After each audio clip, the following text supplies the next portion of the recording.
very thought of visiting a dentist does send chills up your spine for many people. And statistics too have proved that almost 15% of the population are scared to visit your dentist.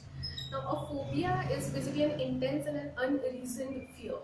And a dental phobia, which is also termed as dental anxiety, dental fear, or a dental phobia, is the fear of dentistry and to receive dental care.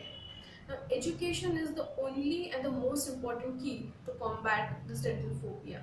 Now, there are three basic steps wherein you can break down the dental phobia, and then there are few techniques which can help to overcome that fear. The first step is to acknowledge the issue. Now, no matter how long you have been suffering from the dental phobia, to admit to it that yes, you are scared of visiting your dentist is the key. Now, an interesting study which was conducted by North Carolina University has in fact stated that your overall anxiety levels are a better indicator of how you react to your dentist and to your dental visits. So yes, acceptance is most important rather than running away from it. Second step is to figure out why. Now, you cannot confront your fear until and unless you figure out why. There are a few common themes which can be related to dental anxiety. First and foremost is pain. Yes, dentistry and pain are associated as long as you remember. In fact, in a survey which was conducted, almost 6% of people have reported that pain was the main reason that they had this dental anxiety. Second is any negative past experience. Now, anyone who had a prior negative or say rather discomforting dental experience are more likely to be more anxious, during the next appointment. Third and the most important reason is any pre-existing, anxiety disorder, which is not even dental related and which in turn is in fact causing a dental phobia. Fourth is the lack of control. Now, there are few people who are more vulnerable when they sit on a dental chair. So, basically, the idea is the fear or particularly a sense of lack of control when they sit on a dental chair and not able to control what is happening around them. Now, this is especially true in cases of PTSD, that is post-traumatic stress disorder, wherein people have this fear of unknown when they don't have a control over a particular situation. And lastly is overall having a bad oral hygiene or even the fear of being ridiculed for having a poor oral hygiene. The third step is to overcome your fear. Now, once you have admitted to it, you have a reason or a cause to it. The last step is to take an action. Now, there are few techniques which are helpful to overcome the dental fear. The first technique or the first method is to maintain an open communication or a dialogue between a dentist and a patient. It could be related to your treatment, various treatment options, or even the entire treatment procedure. So this will help the patient to have a sense of control over the situation, and which in turn can even relax the patient more.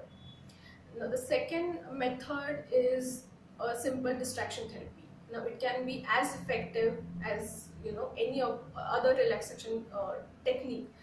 Now, the idea is to use any means necessary to keep your mind off of what is happening inside your mouth, which includes either watching a television during the procedure, listening to music, or counting numbers in your head, or even taking like a short vacation in your head, like imagining yourself on a beach or a sports ground or any favorite location of yours. The third technique is counseling. Now, in some cases, a traditional psychological therapy or counseling can be more helpful.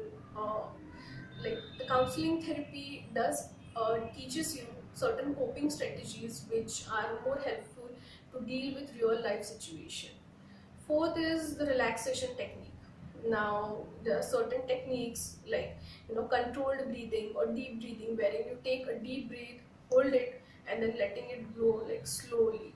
So this not only reduces your heartbeat but also relaxes your muscle. Another technique is progressive muscle relaxation, wherein you tense and relax different muscle groups in turn. Fifth is pre-medications. Pharmaceuticals like few mild sedative agents can also be an option to help relax the patient. Now, any mild sedative or a prescribed medication to the patient night before the dental appointment can help the patient have more sound sleep, or either on the day of the procedure, which can make the patient more comfortable and sit peacefully in the dental chair throughout the procedure. And lastly is the sedation dentistry. Now, in very rare cases where the anxiety levels are very high, a few sedatives can be used, and options include like local anesthesia, using the nitrous oxide, maybe an oral sedative, or even in extreme cases like intravenous sedations too. So the aim here is to identify the root cause and pick up a solution so that the entire dental experience is not just painless but a pleasant one, and so that people look forward, to regularly visit the dental, your dentist.